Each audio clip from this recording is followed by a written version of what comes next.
അപ്പൊ ഞങ്ങള് തങ്കമണി മൂവി കണ്ടിറങ്ങിയിരിക്കുകയാണ് അല്ലേ. ഒരു റിയൽ ഇൻസിഡന്റ് ബേസ് ചെയ്തിട്ടുള്ള ഒരു സിനിമയാണ്. രതീഷ് രഘുനന്ദനാണ് ഇതിന്റെ ഡയറക്ടർ. പിന്നെ നമ്മുടെ ജനപ്രിയ നായകൻ ദിലീപ് ഏട്ടൻ അഭിനയിച്ച പടം. അപ്പൊ ഈ സിനിമയിലേക്ക് പോകുമ്പോ തന്നെ ഉള്ള ഒരു എക്സ്പെക്ടേഷൻ എന്ന് പറയുന്നത്, ഈ സിനിമ അനൗൺസ് ചെയ്ത മുതലും ഈ സിനിമയുടെ റിലീസിന് മുമ്പ് വരെയും ഒരുപാട് യൂട്യൂബ് ചാനലുകൾ, ഒരുപാട് പേര് ഈ റിയൽ തങ്കമണി ഇൻസിഡന്റ് എന്താന്നുള്ളത് നറേറ്റ് ചെയ്ത് വെച്ചിട്ടുണ്ട്. അപ്പൊ ഒരു തങ്കമണി വില്ലേജ്, ആ വില്ലേജിൽ പോലീസുകാരുടെ നരനായാട്ട്. ഓക്കെ, അതിലേക്ക് നയിക്കുന്നത് ഒരു ബസ് ഓണർ, അയാളുടെ ബസ് റിലേറ്റഡ് ആയിട്ടുള്ള, റൂട്ട് റിലേറ്റഡ് ആയിട്ടുള്ള ഇഷ്യൂസ്, നാട്ടുകാർ ബസ് കത്തിക്കുന്നു. ഇതെല്ലാവർക്കും അറിയുന്ന സ്റ്റോറിയാണ്. ഈ സിനിമ റിയൽ ഇൻസിഡന്റ് ബേസ് ആയതുകൊണ്ട് എല്ലാവരും ഈ സിനിമയ്ക്ക് പോകുമ്പോൾ തന്നെ ഈ ഇൻസിഡന്റിനെ കുറിച്ച് പഠിച്ചിട്ടാണ് സിനിമയ്ക്ക് പോകുക. അല്ലാത്തവർക്ക് ഇതൊരു എന്താ പറയുക, ഒരു സിനിമ സാധനമായിട്ട് തോന്നും. പക്ഷെ ഇത് റിയൽ ഇൻസിഡന്റ് ആണ്. ഈ റിയൽ ഇൻസിഡന്റ് ബേസ് ചെയ്ത് സിനിമ വരുമ്പോൾ ഞാൻ എൻ്റെ ഒരു പെർസ്പെക്റ്റീവിൽ പറയുന്നത്, രണ്ട് എക്സ്ട്രീമിലാവും ചിലപ്പോൾ പടങ്ങൾ അല്ലേ. ഒന്നില്ലെങ്കിൽ പക്ക റിയലിസ്റ്റിക് ആയിട്ട് പോകും, അതായത് എന്താണോ സംഭവം ഉണ്ടായത് അത് അതേപോലെ റിയലിസ്റ്റിക് ആയിട്ട് എടുത്തു വെക്കും. അല്ലെങ്കിൽ ഭയങ്കര എക്സാജുറേഷൻ വന്ന് ഭയങ്കര സിനിമാറ്റിക് ആക്കി ആ ഇൻസിഡന്റ് ഒരു ത്രെഡ്, പിന്നെ ബാക്കിയൊക്കെ ഭയങ്കര എക്സാജുറേറ്റഡ് റിയലിസ്റ്റിക് വേർഷനിലേക്ക് കൊണ്ടുപോകും. എനിക്ക് ഈ സിനിമ രണ്ടിന്റെ ഇടയിൽ നിന്ന പോലെ തോന്നി അല്ലേ, രണ്ടിന്റെ ഇടയിൽ. അതായത് ഈ തങ്കമണി ഇൻസിഡന്റ് ആണ് ഈ സിനിമയുടെ കോറ്. അതായത് തങ്കമണി വില്ലേജിന്റെ ആ ഒരു ഇൻസിഡന്റ് ആണ് ഇതിന്റെ കോറായിട്ട് വരുന്നത്, പോലീസിന്റെ നരനായിട്ട്. അത് ഇവർക്ക് ഭയങ്കര ഇമ്പാക്റ്റോട് കൂടി നമ്മളിലേക്ക് എത്തിക്കാൻ സ്ക്രീനിൽ പറ്റിയതായിട്ട് എനിക്ക് തോന്നി. അതൊക്കെ ഫീൽ ആയി ഇമോഷണലായിട്ട് ആ ഒരു സംഗതി. അതായത് പോലീസുകാർ അവിടെ നടത്തിയ നരനായാട്ട് അത്ര ഇമോഷണലി അവർക്ക് നമ്മളിലേക്ക് എത്തിക്കാൻ പറ്റി. അത് അഭിനയിച്ച ദിലീപേട്ടനാണെങ്കിലും, ആ സീനിൽ അഭിനയിച്ച ഓരോ പോലീസ് ഓഫീസേഴ്സ് ആണെന്നുണ്ടെങ്കിലും, നീതാ പിള്ളയാണെന്നുണ്ടെങ്കിലും, അഭിനയിച്ച എല്ലാവരും ആ ഒരു ഇമോഷൻ നമ്മളിലേക്ക് എത്തിക്കാൻ പറ്റി. പക്ഷെ ഇതിന്റെ ഒരു എക്സ്ട്രീം അപ്പുറത്തെ സൈഡാണ്, അതായത് ദിലീപേട്ടൻ ചെയ്ത ക്യാരക്ടർ, ആ ക്യാരക്ടറിലൂടെയാണ് ഈ തങ്കമണിയിലെ കഥ പറഞ്ഞു പോകുന്നത്. ആബേൽ എന്ന് പറഞ്ഞുള്ള ക്യാരക്ടറിലൂടെ ഈ കഥ പറഞ്ഞു പോകുന്നത്. അതൊരു എക്സാജുറേറ്റഡ് സിനിമാറ്റിക് സാധനമായിട്ട് എനിക്ക് പല സ്ഥലത്തും എനിക്കത് ഫീൽ ചെയ്തു. അങ്ങനെ തന്നെയാണ് അതിന്റെ ഒരു അല്ലേ. അതായത് ഈ റിയൽ ഇൻസിഡന്റ് എന്ന് പറഞ്ഞ ആ ഒരു തങ്കമണി ഇൻസിഡന്റ്, അതിലേക്ക് ശരിക്കും കൊണ്ടുപോണത് നമ്മളെ ഈ ദിലീപേട്ടന്റെ ക്യാരക്ടറാണ്, നായകനാണ്. നായകൻ എന്ന് പറഞ്ഞു കഴിഞ്ഞാൽ എപ്പോഴും രക്ഷകനായിട്ടാണ് നമ്മൾ കണ്ടിട്ടുള്ളത്, അല്ലെങ്കിൽ റിവെഞ്ച് എടുക്കാൻ. ഇത് റിവെഞ്ചാണ്, പക്ക റിവെഞ്ചാണ്, രക്ഷകനല്ല, ശിക്ഷകനാണ് ഇവിടെ നമ്മുടെ ദിലീപേട്ടന്റെ ക്യാരക്ടർ. അപ്പൊ ഈ സിനിമ തുടങ്ങുമ്പോ തന്നെ ഇതിലൊരു പോലീസ് ഓഫീസർ ലേഡി വരുന്നുണ്ട്. എനിക്ക് തോന്നുന്നു ഷീസ് എന്താ പറയാ, മലയാളി അല്ല അവര് മലയാളി അല്ല. അവരുടെ ഒരു എന്താ പറയാ, എനിക്ക് ആ ഒരു ക്യാരക്ടറിനോട് അത്ര കണക്ട് ആവാൻ പറ്റാഞ്ഞ എന്താന്ന് വെച്ച് കഴിഞ്ഞാൽ, അവർക്ക് ഡബ് ചെയ്തതാണ്. അവർക്ക് ശരിക്കും എന്താ അറിയോ, സിങ്ക് ആവണില്ല, ആ ഡബ് സിങ്ക് ആവണില്ല. അവർക്ക് ശരിക്കും ഞാൻ പറയുമ്പോൾ ഏറ്റവും നല്ല പരിപാടി സിനിമാക്കാർക്ക് ഇതിന്റെ ടീമിന് ചെയ്യാൻ പറ്റുന്ന പരിപാടി അവരെ കൊണ്ടൊരു മുറി മലയാളം പറയിപ്പിക്കുക അല്ലേ. എന്നാലും ഓക്കെ ആയിരുന്നു. കാരണം നമുക്കറിയാലോ, നോർത്ത് നിന്നൊക്കെ വരുന്ന കുറെ ലേഡി പോലീസ് ഓഫീസേഴ്സ് ഉണ്ട്.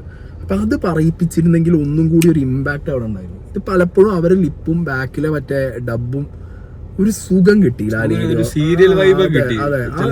അതെ, അതെനിക്ക് തീരെ ആ ഒരു ലേഡി പോലീസ് ഓഫീസറിന്റെ സാധനം അത്ര കൺവിൻസിങ് ആയില്ല. പക്ഷെ ദിലീപേട്ടൻ വരുന്ന സാധനങ്ങൾ, ദിലീപ് എന്ന് പറഞ്ഞ നടൻ വരുന്ന സ്ഥലങ്ങളുണ്ട്.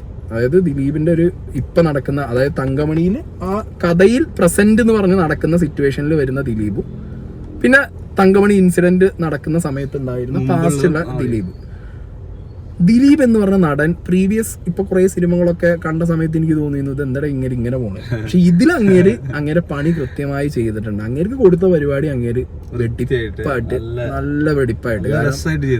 ചില സമയത്ത് എനിക്ക് തന്നെ തോന്നാറുണ്ട്, ഈ ദിലീപ് എന്ന് പറഞ്ഞ വ്യക്തിക്ക് ഈ ഗൗരവം അല്ലെ, ആക്ഷൻ കോമഡി പടങ്ങൾ ചെയ്ത് മലയാളികൾക്ക് അത് ആക്സെപ്റ്റ് ആവും എന്നുള്ളൊരു വിഷയം ഉണ്ടായിരുന്നു. പക്ഷെ ഇതിലേക്ക് വരുമ്പോ ദിലീപിന് ആ സാധനങ്ങളൊക്കെ ഓക്കെ ആയിട്ട്, ഇമോഷൻ പിന്നെ അങ്ങനെ പിടിക്കുമല്ലോ, ഇമോഷൻ എങ്ങനെ പിടിക്കും. പക്ഷെ ഈ റിവെഞ്ച് ഗൗരവം സാധനങ്ങൾ അത് ഇതില് മൂപ്പര് വളരെ ഓക്കെ ആയിട്ട് പോയ പോലെ എനിക്ക് പേഴ്സണലി ഫീൽ ആയി. എനിക്ക് ഈ പോലീസുകാരെയും ഒക്കെ ഒരു ക്ലീഷേ ആയിട്ട് എനിക്ക് ഫീൽ ചെയ്തത്. പിന്നെ ഈ സിനിമയുടെ ഒരു ഡെവലപ്മെന്റ് ഉണ്ട്, ഫസ്റ്റ് ഹാഫ് ഡെവലപ്മെന്റ് ആണ്. അതായത് ഈ സിനിമ ഈ ഇൻസിഡന്റിലേക്ക്, തങ്കമണി ഇൻസിഡന്റിലേക്ക് കൊണ്ടുപോയി എത്തിക്കുന്നതാണ് ഇതിന്റെ ഒരു ഫസ്റ്റ് ഹാഫ് വരുന്നത്. പക്ഷെ ആ സംഭവങ്ങൾക്ക് മുമ്പ് കാണിക്കുന്ന ഒരു ക്യാരക്ടർ എങ്ങനെ വരാം, ദിലീപിന്റെ ക്യാരക്ടർ എങ്ങനെ വരാം, നീതാ പിള്ളയുടെ ക്യാരക്ടർ എങ്ങനെ വരാം, ഓരോരുത്തരുടെ ക്യാരക്ടറും എങ്ങനെ വരാമെന്ന് കാണിക്കുന്ന കുറേ പോർഷൻസ്, അതൊക്കെ കുറേ നീട്ടി വലിച്ച് അല്ലേ, ചെറിയ തോതിൽ ഒരു ഫീല് വന്ന് നമുക്ക്.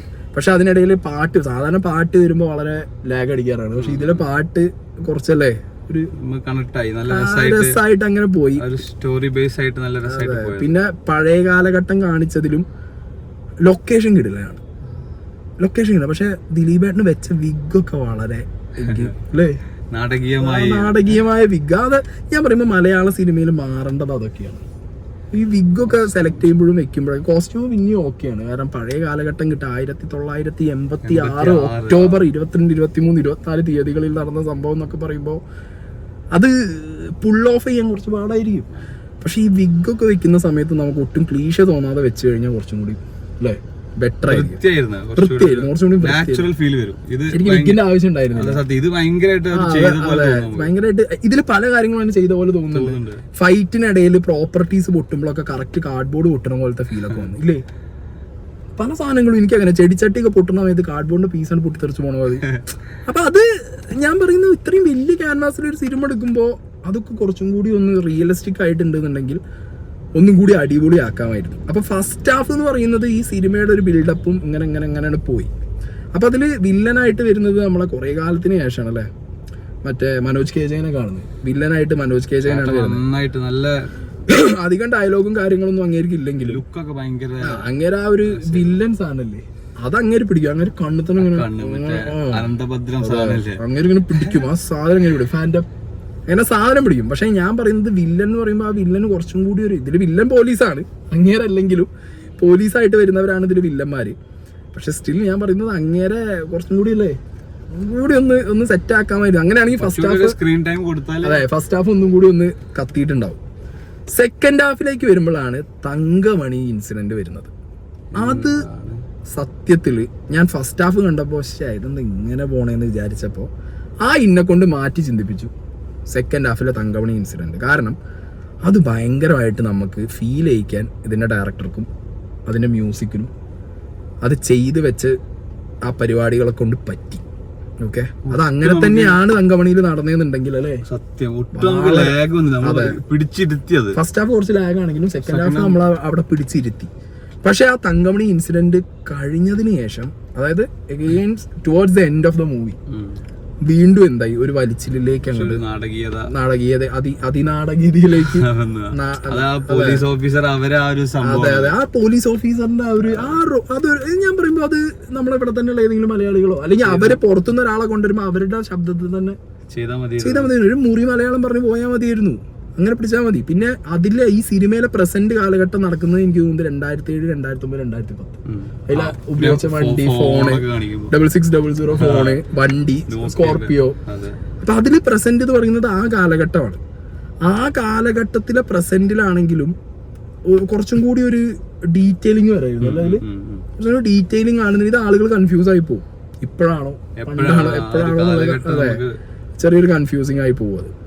പക്ഷെ ടോട്ടാലിറ്റി നോക്കുന്ന സമയത്ത് ഞാൻ പറഞ്ഞല്ലോ, ഒരു റിയൽ ഇൻസിഡന്റ് സിനിമയാക്കുമ്പോൾ ഒന്നില്ലെങ്കിൽ ഇത് പറയണം, ഇത് ഭയങ്കര എക്സാജറേറ്റഡ് വേർഷനാണ് ഈ സിനിമയുടെ എന്നുള്ളത്, അല്ലെങ്കിൽ വളരെ റിയലിസ്റ്റിക് ആയിട്ടാണ് ഞങ്ങൾ ഈ സിനിമ എടുത്ത് വെച്ചിട്ടുള്ളത്, നിങ്ങൾ ആ മൂഡിൽ വന്ന് കണ്ടാൽ മതി എന്നുള്ളത്. ഇതൊരു കൊമേഴ്ഷ്യൽ എലമെന്റ് ഇതിലേക്ക് ചേർക്കുമ്പോഴാണ് ഈ രണ്ടിന്റെ ഇടയിൽ പോയിട്ട് ഈ സിനിമ സംഭവം അതിൽ കാണിച്ച പോലെയാണ്.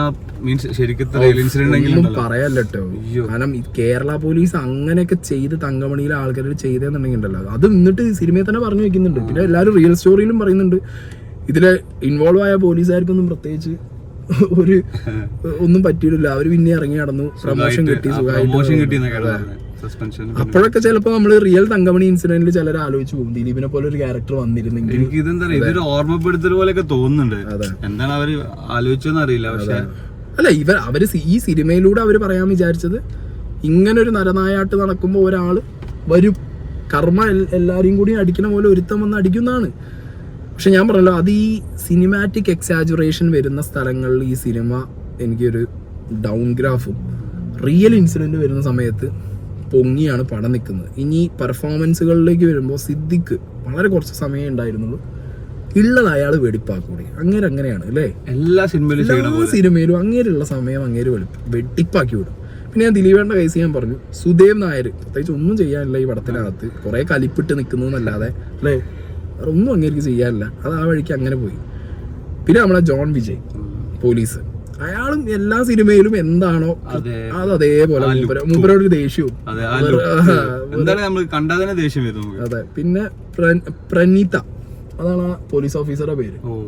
അവർ അൺഫോർച്ചുനേറ്റ്ലി അവരെ ഒന്നും പറഞ്ഞിട്ട് കാര്യമില്ല, ആക്ടിങ് ഒക്കെ ഓക്കെയാണ്. പക്ഷെ കുറച്ചൊരു പോലീസ് ഓഫീസർ ആകുമ്പോഴത്തേക്ക് ഒരു കടുംപിടുത്തവും കൂടി, പിന്നെ അവരെ ഡബ് ചെയ്യാത്തത് കൊണ്ടുള്ള മലയാളത്തിലേക്ക് വന്നൊരു പ്രശ്നങ്ങളൊക്കെ അവർക്ക് ഉണ്ട്. പിന്നെ ഈ സിനിമയിൽ ഞാൻ ഭയങ്കരമായിട്ട് നോക്കിയത് എന്താ അറിയോ, ഓരോ ക്യാരക്ടർ വരുമ്പോൾ ആ ക്യാരക്ടറിനെ ഹൈലൈറ്റ് ചെയ്യാൻ ഒരു വെളിച്ചുണ്ട്. അത് ശ്രദ്ധിച്ചു, ബാക്ക്ഗ്രൗണ്ട് വേറെയും ആ ക്യാരക്ടറിന്റെ മുകളിൽ വേറൊരു വെളിച്ചം. അത് ചില സ്ഥലങ്ങളിൽ എനിക്ക് ഭയങ്കര അനോയിങ് ആയിട്ട് തോന്നി, ആവശ്യമില്ലാത്ത മാതിരി തോന്നി. ചില സ്ഥലങ്ങളിൽ അത് ഓക്കെ ആണെങ്കിലും ചില സ്ഥലങ്ങളിൽ ഒട്ടും ഓക്കെ അല്ലാത്തൊരു ഫീലിംഗും കിട്ടി. പിന്നെ അജ്മൽ അമീർക്ക് വെറുതെയാണ് ഈ സിനിമയ്ക്കകത്ത്, കാരണം മൂന്നാല് ഫോൺ കോളും പിന്നെ അങ്ങനത്തെ ഒരു പോലീസ് ഓഫീസർ എന്നുള്ള നിലയ്ക്കൊക്കെ മൂപ്പരെ ഒന്നും കൂടി ഉപയോഗിക്കായിരുന്നു. പിന്നെ മനോജ് കെ ജയൻ, ഞാൻ ഈ പറഞ്ഞ പോലെ മെയിൻ വില്ലനാണോ എന്ന് ചോദിച്ചു കഴിഞ്ഞാൽ അങ്ങേർക്ക് പ്രത്യേകിച്ച് ഒരു ഡയലോഗോ സംഗതികളൊന്നും ഇല്ലെങ്കിലും ഉള്ള സ്ഥലത്ത് BGM-ഉം നോട്ടോ ആയിട്ട് അങ്ങേരെ പോർഷൻ കിട്ടിയത് അങ്ങേരും ചെയ്തു വെച്ചു. അതെ, തുടങ്ങി വെക്കുന്ന അങ്ങേരാണ്, പക്ഷെ ചെയ്യുന്നത് പോലീസുകാരാണ്. പിന്നെ ഇതിലെ ജൂനിയർ ആർട്ടിസ്റ്റുമാരാണെങ്കിലും ബാക്കിയുള്ളവരാണെന്നുണ്ടെങ്കിലും ഒക്കെ ഈ പറഞ്ഞ പോലെ നമ്മുടെ ദാസേട്ടനൊക്കെ ഉണ്ട്. ദാസേട്ടൻ ഒരു 2-3 കലിപ്പൊക്കെ ഇട്ട് ദാസേട്ടൻ പോയിട്ടുണ്ട്. അതെ. പിന്നെ മറ്റേ നമ്മളെ പണിക്കര് അങ്ങേരുണ്ട്, ഒരു സീനിൽ അങ്ങേര് വന്നിട്ടുണ്ട്. പിന്നെ നീതാ പിള്ളേനെ എടുത്തു പറയണം, വളരെ വൃത്തിയായിട്ട് അല്ലേ, രസമായിട്ട് നീതാപിള്ള കൊടുത്ത റോളുകളൊക്കെ മോശമല്ലാതെ എല്ലാം മാളവിക മേനോൻ വലിയ വിഷയമൊന്നുമില്ല, അങ്ങനെ വൃത്തിയായിട്ട് ചെയ്തു പോയിട്ടുണ്ട്. അപ്പൊ ടോട്ടാലിറ്റിയിൽ തങ്കമണി എന്ന് പറഞ്ഞു കഴിഞ്ഞാൽ എനിക്ക് റിയൽ സ്റ്റോറി തങ്കമണി എന്ന് പറഞ്ഞ് എടുക്കുകയാണെങ്കിൽ, ആ സിനിമ റിയലിസ്റ്റിക് ആയിട്ട് എടുക്കുകയാണെങ്കിൽ അത് ഭയങ്കരമായിട്ട് ആളുകൾക്ക് അല്ലെ ഭയങ്കര കൊള്ളുന്ന സ്റ്റോറിയാണ്. ശരിക്കും അത് വിങ്ങല് നമുക്ക് തന്നിരുന്നു. സങ്കടവും കാരണം ഈ സിനിമയിലെ കുറച്ച് പോർഷൻ കാണിച്ചപ്പോൾ തന്നെ നമുക്ക് ഭയങ്കര സങ്കടമായി. ഇത് സിനിമാറ്റിക് എക്സാജുറേഷൻ ഇതിനകത്ത് ഉണ്ട്.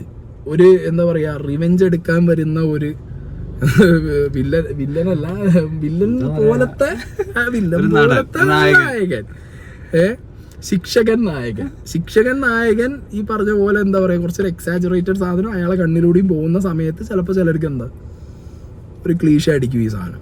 അപ്പോൾ ടോട്ടാലിറ്റിയിൽ നോക്കിയാൽ റിയൽ സ്റ്റോറി എടുത്ത് സിനിമയാക്കുമ്പോൾ നടുവിൽ ഒന്ന് ലാൻഡ് ചെയ്തു തങ്കമണി.